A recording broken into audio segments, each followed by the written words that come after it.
What's going on, people? We are Tottenham TV here. Tottenham have drawn 1-1 at Selhurst Park, but remain top of the league as Liverpool drop points away at Fulham. Chelsea have lost. Who did they lose to, Chelsea? They lost to Everton, and Manchester United have drawn with Manchester City.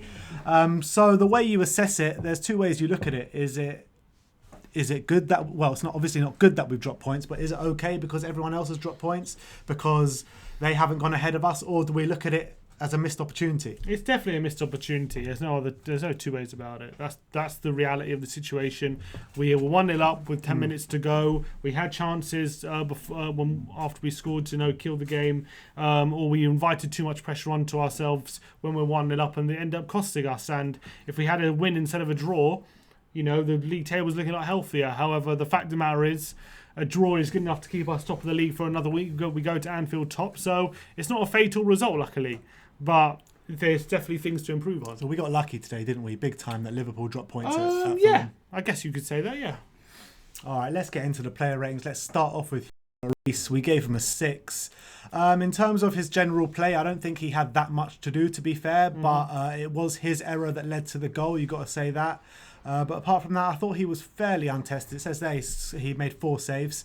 But yeah, fairly untested, really. Yeah, most of the saves were he did well to hang on to the ball. I remember a low shot from I think it was Zaha in the first half. He did well to hang on to it. But yeah, the goal, he'll be disappointed with that. It was difficult because he had to react late. There's a lot of bodies in front of him, and it's hard to see for that free kick. But he's definitely, looking back at it, he'll be disappointed. He wasn't able to hang on to the ball when he let the ball loose. And he'll also be disappointed his defenders weren't there to kind of mop up the situation. But unfortunately, they weren't. And it was one of those where you just saw it coming from one of those free kick situations, and that was one that cost us, and he'll be disappointed. But look, he's had a great season. It's probably his first error, you would say, of the season so far, but you can't heap too much criticism on him. Yeah, I've seen a lot of people on social media be quite negative about Hugo after this game, but I don't understand how you can be, because since the players come back from lockdown in the back end of last season, he's been the best goalkeeper in the league, in my opinion. Yeah, hard to disagree with that. Including Alisson, including Ederson. So look,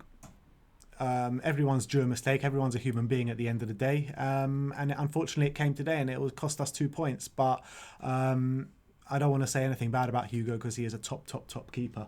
Right. Let's move on to Sergio Regelon. We gave him a 6. I thought it was very hot and cold from Regelon today. I thought he was getting up and down really well, showing his aggressive streak, getting past players. But then on the flip side, he was playing a lot of bad passes today. You can see there in the duels, he won 5 out of 8 duels, 1 out of 2 aerial duels, and 2 out of 3 tackles. So I was fairly happy with Regelon today, but it was his passing that let him down today. Yeah, a few sloppy passes in real crucial areas as well, which could have cost us, but didn't cost us at the end of the day. I think going forward, he had that really great shot in the first half, and his right foot cuts inside, just over the bar, really good weaker effort. Foot as well. Yeah, on his weaker foot. I thought he attacked fairly well. It was always an outlet, especially in the first half when we were dominating. He definitely did get tired in the second half, and I think that's why Mourinho decided to take him off and bring on Ben Davis, who I thought had a decent cameo.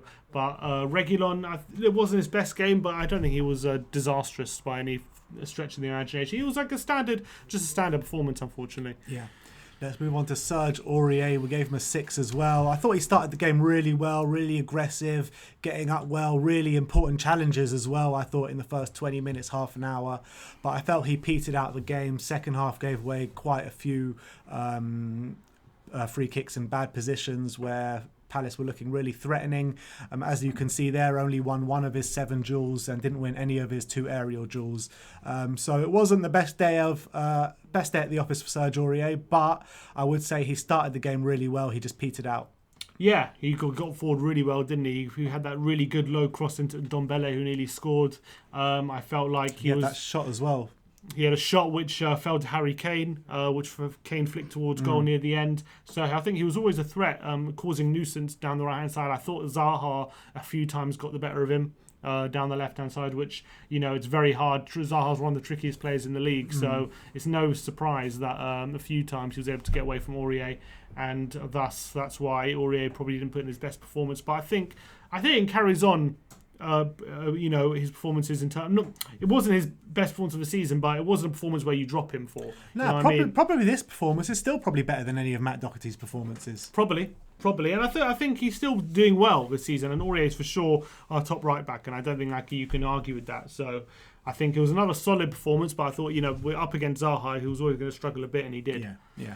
All right, let's move on to Toby Alderweireld. We gave him an 8. I mean, this guy getting better and better every game. Absolute majestic performance today. I thought he was far and away our best defender today on the pitch. The amount of blocks, the amount of last-ditch challenges, the amount of block shots as well from Palace in dangerous areas. So you got to commend Toby Alderweireld. 5 duels won out of his 9, 3 tackles out of his 5. I commend Toby Alderweireld for being our best defender today and probably our best player. And he played that really good pass into Son in the first half, which Son couldn't really control and get in the end of. But he played some. Oh look, we know the Toby ping. He does it in his sleep. He's great at that. Ping. I think Toby had a great game. I think Benteke actually got a lot of joy in the air, which was a bit of a as you can see, he didn't win an aerial duel today. Yeah, which Benteke is always going to do a lot of the time. But I think apart from that. When Benteke was bringing the ball down, he was able to get a foot on the ball and clear it and stuff like that. I thought his positioning was great. I thought a few times he was blocking shots from Zaha and Eze and other players. So, look, another great display by Toby, and he was probably definitely the strongest player in our back four for sure. Let's move on to Eric Dier. We gave him a 6. Not the best display from Eric today. I thought he did well at the back and kind of his challenges and stuff, but I thought his just distribution was sloppy today. As you can see, he only won 1 of his 7 duels today and 1 of his 6 aerial duels, which goes back to your point on Benteke having a good day in the air today.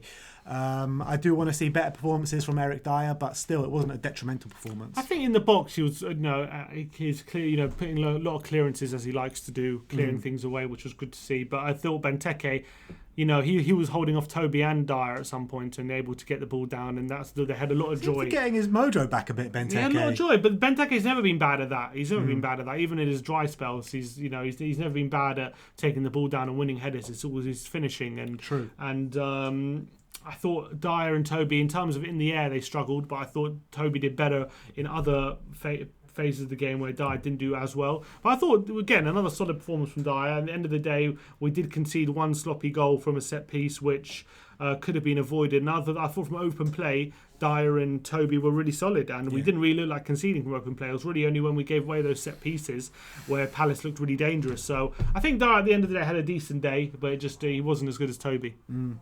Let's move on to Pierre Emojier. We gave him a 7. I thought it was a really good performance from La General today. 3 out of 3 tackles won. It was just a performance you expect from Højbjerg in the middle there. Completely combative, kind of winning that midfield battle for us, especially in the first half, that's for sure. I did feel maybe he did kind of peter out in the second half as Palace got the better of us. But I would say that it was a good display from Højbjerg. Yeah, class as always, mopping up in that midfield. Milahajlovic and MacArthur didn't get much joy in the centre there, despite it being a physical battle, and he was more than willing to go out to the wings and help out the fullbacks when needed. And the guy just seems like he has boundless amount of energy, honestly, and it's great to see his passing as well, still pretty solid, setting up attacks as well. Look, he's Mr. Consistent for us this season, isn't he? That's the name of the game for Højbjerg, so it's another really good display from him. Exactly. Let's move on to Moussa Sissoko. I gave him a 7. I thought it was a bit of a similar performance to Højbjerg, to be fair. I thought he did really well, Sissoko, today. 100% tackles won. I thought he did such an important job in the team for us today, and if he wasn't there in the middle, I feared for us maybe at times, but he was there, had a really good performance, 14 recoveries, which is insane. And just another great performance from Moussa. And his passing. How many times did we say his switches of play were on point? Which was not something you say more a in lot. The first half than the second. But it's not something you say a lot about Sissoko, is it? A lot of the time when he's passing, you wince a bit and you're like, is he going to make it? Is he not going to make it? Usually when he's passing, you're just like, look away now. He's lining up for a pass. But actually, his passing was pretty good in terms of balls out to the fullback or the wingers are pretty much on point every time. So maybe it's something he's been practicing. But that's really good to see. Yeah, look, he was on a yellow card, wasn't he, from the first half, and he did really well. Apart from that one moment in the second half where he fouled Zaha and he got away with it. He could have got sent off, to be fair. Apart from that, I thought he had a really solid game. He did really well to control himself for the majority of the game on a yellow card. And yeah, look, I thought Sissoko did a really great job for the team yet again, and he helped us be defensively solid in open play. Unfortunately, from set pieces, it wasn't the same case. Let's move on to Tanguy Ndombele. We gave him a 5. Again, hot and cold from this guy, Tanguy Ndombele. I thought in the first half he actually played really well. As we were controlling that midfield, we were kind of attacking. I thought he was getting the ball in the middle of the park, dancing around players at times, but I thought from maybe half an hour in, he just went completely off the boil. I felt that his passes were going astray. When you see him with 2 men around him, you kind of like expect him to kind of get out of it now, and he wasn't getting out of it in this game. I felt that the Palace midfield really did a job on him from kind of half an hour on until he got taken off. So I expect Tanguy to play better than this, to be fair. He didn't seem as sharp as he usually is on the ball. I thought he started sharp, but in then terms he of kind like of his dribbling and stuff, and his incisive passing, I didn't see that much of that. He was getting good positions. I know he forced 2 really good saves out of Guaita. One of them, great one-handed save low down to his right, which Ndombele with a nice finish, unfortunately just couldn't get it in. And then the second one as well, follow up off a Harry Kane through ball, and Guaita gets a block on. So he could have ended this game with 2 goals, but unfortunately ends with none. But I felt like on the ball, when you just get that Ndombele dribbling skills and stuff like that, we didn't see much of that. And I thought definitely in the second half he was anonymous for sure, and completely anonymous in the second half, which was really annoying. And I thought he probably could have gone off early for Lo Celso. But I thought in the first half he looked all right and he was getting in really good positions, but it wasn't nowhere near his best display for sure. And that's always been, I remember when speaking to Lyon fans before, and they said, what's his criticism? Biggest criticism of Ndombele is sometimes for the smaller games he doesn't turn up. He's always up for it in the big games, or he's always motivated. And sometimes in the smaller games where there's not as much motivation, he can kind of be anonymous. And maybe today was a bit of a case of that. Today. Yeah. Let's move on to Heung-min Son. We gave him a 6. In terms of Sonny, obviously got the assist for Harry Kane's goal. Absolute world-class assist. And just a little square pass to Harry Kane. I would say that Son didn't really impact the game going forward. But what I want to say about Heung-min Son, the defensive work he was doing for the team was really helping out the team, especially in the first half and in the second half as well, to be fair. But I do want to call on Sonny to impact the game going forward a bit more than he did. Yeah, look at that one shot. You expect a lot more from Son, even though this season he's only needed 1 shot. But with someone like Son, with someone as good at shooting as him, you need to get him having as many shots as possible, because the odds are one of them is going to go in. So it was a bit of a shame from that point. I thought he played all right once we had the ball in the final third. I thought he was playing okay, playing nicely, knitting the ball together, getting some crosses in. His movement was good, but that's about it, really. But and he was linking up all right with Regelon, but he wasn't enough of a threat. That's the reality. I know he got that assist, nice little layoff for Kane, who, whatever, it wasn't the best assist, but it does count as assist at the end. But another assist for Harry Kane. Another assist for Kane. But look, you want Son to be doing more. Someone like Son, you want him to be more involved, and he wasn't as involved in this game. 100% of Son's assists must be for Kane this season. Probably. I can't think of too many where it hasn't been for Kane. Let's move on to Steven Bergvine. We gave him a 5. Not a good display from Stevie today. As you can see, zeros all around. No chances created, no dribbles. Again, he was doing a good defensive work for the team, but he did nothing else, literally nothing. And you can forgive that when you're playing City or you're playing Chelsea, you're playing Arsenal, when we don't need him to kind of be making goals and assists. We just need him to be doing his defensive job and allow Kane and Son to do that. But in these kind of games against like Palace and other teams, we do need him to step up and stop being more of a threat in the final third. And he just wasn't. Even when we were on top in the first half an hour, nothing was coming through him. And I think it definitely suits him on being on the left more than the right, and he was playing on the right. I don't think that's an excuse, but I think that's just reality. And so maybe that's something we've got to look at, because I thought he did really well on the left when he played against City. But yeah, he just wasn't a threat, which is a big shame for him, because against a team like Palace, you expect him to at least have a few dribbles or a few shots or something, but he just wasn't really making any sort of impact in the final third. But yeah, look, I thought he helped Aurier cope with Zaha. And although Zaha was a big thorn in our side, he didn't get a goal or an assist. So I guess he has to take some credit for that. All right, and last but not least, in the starting 11, Harry Kane, we gave him a 7. Again, good display from Harry Kane, shooting all the time. A great goal, albeit a big mistake from the goalkeeper, but good on him for trying it for so far out. It was a good effort, I guess. Yeah, it was a good effort. Swerving power. If keepers, you're expecting the keeper to save that. Of course. I thought it was a good display from Harry as well. It's the same old Harry Kane, really, dropping deep, helping out the team in the middle of the park, helping out the team defensively as well. But going forward, we just weren't great today. Yeah, but I think he was definitely our best attacker. Oh, for sure. By and large, for sure, he's our best attacker. You know, forced 2 great saves. Guaita, one from the corner in the first half. Should have done better from that. He headed it, and Guaita saved it right at the end of the game at 1-1. Aurier has the shot. He turns it towards goal. Another great save by Guaita. The one from the corner, though, he should have done better. Yeah, one from the corner, he probably could have done better, but Guaita makes a good save. And obviously he did get the goal, 30-yard shot, which Guaita probably should have done better. And he had a couple of free kicks, which didn't really hurt Guaita, which I don't know why Kane still thinks he's good at free kicks, because he ain't. But look, as you could see when Eric Dier bloody took a free kick, and what a free kick that was. We didn't mention that in his play rating. What a free kick that was. Such a shame that didn't go in.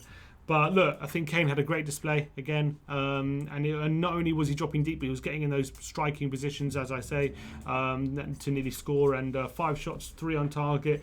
Another day, he probably ends up with more than a goal. And I thought he did a great job for the team yet again. He's probably going to be frustrated that we didn't come away with 3 points. All right, and the substitutes, Giovanni Lo Celso, we gave him a 6. Yeah. To be fair, I know you were impressed with Gio when he came on, but I don't know. I do think we improved a lot going forward when he did come on, but I can't remember too many things that he actually did.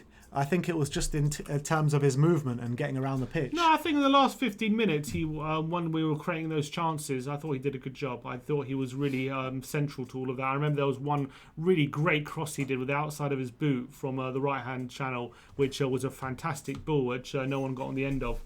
And I thought he did help give us more energy. He gave us energy, that's for sure. I think he did definitely help with the team. But look, he didn't get a goal and assist, and he did nothing really. He was just central to our good attacking play, but he didn't really make that much of an impact in the final third. But I thought he had a good cameo when he came on, and I reckon he starts at Anfield on Wednesday.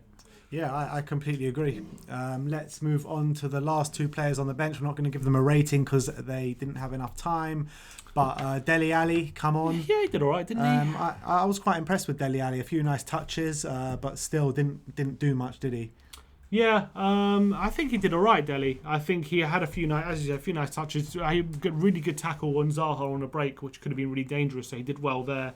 But other than that, he didn't have a lot of time on the pitch, did he? But I thought the time he did have, he was trying to help us get another goal. And it was good that Jose trusted him to be in the squad and come on. And I thought he was doing well for the team when he came on. So we'll have to see where that leads in the future. It's impressive for Dele to be in the squad. He hasn't been in a Premier League squad for so long now. Yeah, for long. And he came on. He didn't come on and strop. He came on and tried his best. And with all the rumours that he's about to leave in January, so I think it bodes well in terms of his future at Tottenham, because I thought he was doing a good defensive job for the team as well. We'll have to see, because he was really doing a lot of running when he came on. He did. He worked really hard. And Ben Davies did all right. He obviously hit the bar with his cross, didn't he? Yeah. I thought he did bring I think Regelon was really tired, so he definitely needed a bit of an impetus on the left hand side. He was getting on, putting some crosses in, but unfortunately, wasn't enough. And Jose Mourinho, I thought to be fair, it's down to him why we lost this game today, or drew this game today,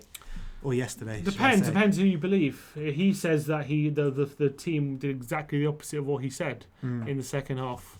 But judging by how we've played against Burnley, West Brom, and other teams, it's hard to believe that. But he said in his press conference, his post-match press conference, he said that there are teams where you can play a low block and.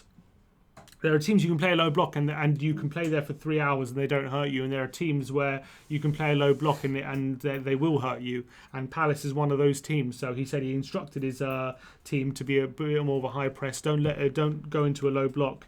But unfortunately, they couldn't. He said so that's what he's saying. Whether you believe him or not is another question, because I do believe that was the best way to stop Palace, is stop them getting free kicks in dangerous positions, stop them piling the pressure and dumping balls into Benteke where they can hurt you. Yeah. You have to push up so that Benteke is not in the best position when he's winning those headers.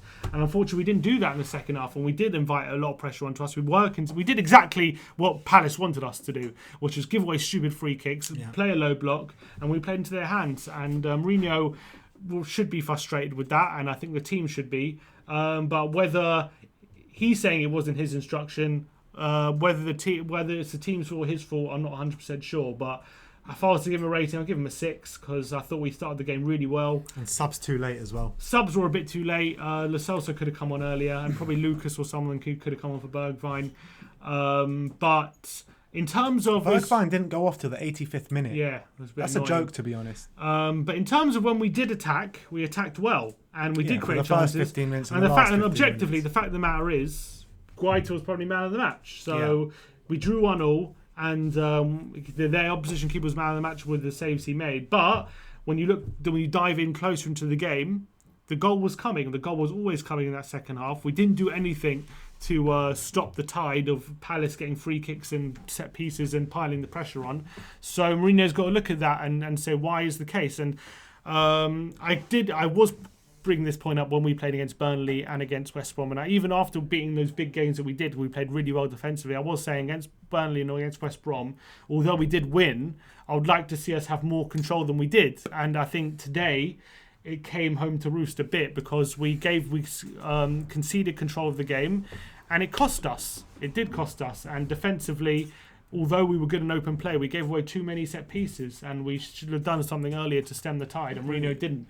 But thankfully, other teams dropped points, so it didn't cost us too much in the terms of the league standings. But I think Mourinho's definitely got to learn from this draw and see what he can do better. Yeah, the second half was definitely... We go on about control without possession. This was no control without possession, that second half. I mean, the first half was completely fine the way we were playing. We had possession, though. We had possession, but that brings us back to the stat that we saw halfway through the game, saying that we play much better without possession than with possession, and it's hard to know which way to go. No, I think if we would have gone on playing the same way like we did in the first half an hour throughout the whole game, I thought we would have won that game comfortably. That's the thing. I think, look, different teams need different tactics, and I think Jose knows that more than most. Yeah. And I think Jose is the king of that. So it's so disappointing that we kind of reverted to that low block in the second half, when he knew, as he said in the press conference, that wasn't the best way to go about things. So look, whether it was the players, whether it's the manager who is the fault, remains to be seen. But Jose's definitely got to look into that second half performance and try and get as much improvement as possible. And it's definitely a continuation of a theme, like against Chelsea in the second half, like against other lower teams in the second half, where we haven't created much and conceded control. And we have got away with it in previous games. We didn't get away with it today. So something got to be looked at. You can't just go and sit back a 1-0 lead. I know we've done it in the past, but it's just too dodgy. It definitely against a team like Palace, who if you sit back, they'll pump balls in the box and they'll be dangerous, and they were. So, and if you give away stupid free kicks, even more so. That's the thing, and I don't think Mourinho can be blamed for that. But what he definitely can blame for is not identifying the problems earlier, not seeing why. If he's certain, if his tactics were we shouldn't be in a low block, then why are we on a low block, and why is he not changing anything to change that around? Yeah. And he's got to look at that. But look, it's a draw at the end of the day. To be fair, in the second half, he did look visibly angry and was non-stop shouting pretty much. Second half. Yeah, exactly. So look.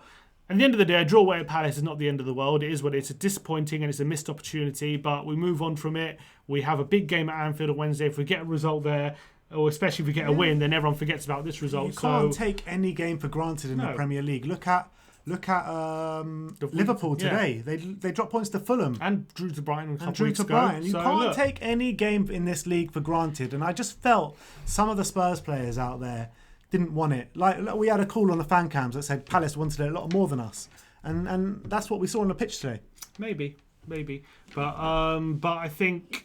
What was I going to say? But I think if we do get a result at Anfield, just like the wins against City and against Arsenal kind of make up for the draws against West Ham. Jose's going to thrive on it on Wednesday. If I'm saying, just if getting big results in big games make up for missing out on points. So if we win on Wednesday, it makes up for this draw, just like beating City made up for drawing to West Ham and stuff like that. So Hopefully we get a result on Wednesday, and I still think we go in there full of confidence. And at the end of the day, we're unbeaten 11 games. We're still unbeaten, which is important, I think, keeping that momentum going. Yeah. And we move on from it. Yeah, definitely. So, I mean, it was a bad result. There's no two ways about it, but it's not a detrimental result. Yeah.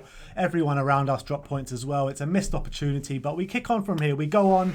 We go to Anfield with our head held high. They just drop points to Fulham as well. So, look, we go there with positivity. I personally think we can actually go there and take all 3 points. I don't see a reason why we can't. So Matip's injured now? Exactly. Like. I know that Liverpool I know this isn't a Liverpool preview, but I just wanted to touch on it before we finish. I know Liverpool kind of have this whole record at Anfield, but who loves breaking records? That is Jose Mourinho. So if anyone's going to break it, Jose will. So let's go there with a bit of confidence, with a bit of positivity, and let's see what we can do. All right. That is our player ratings. Like, subscribe, and comment. And as always, come on, you Spurs!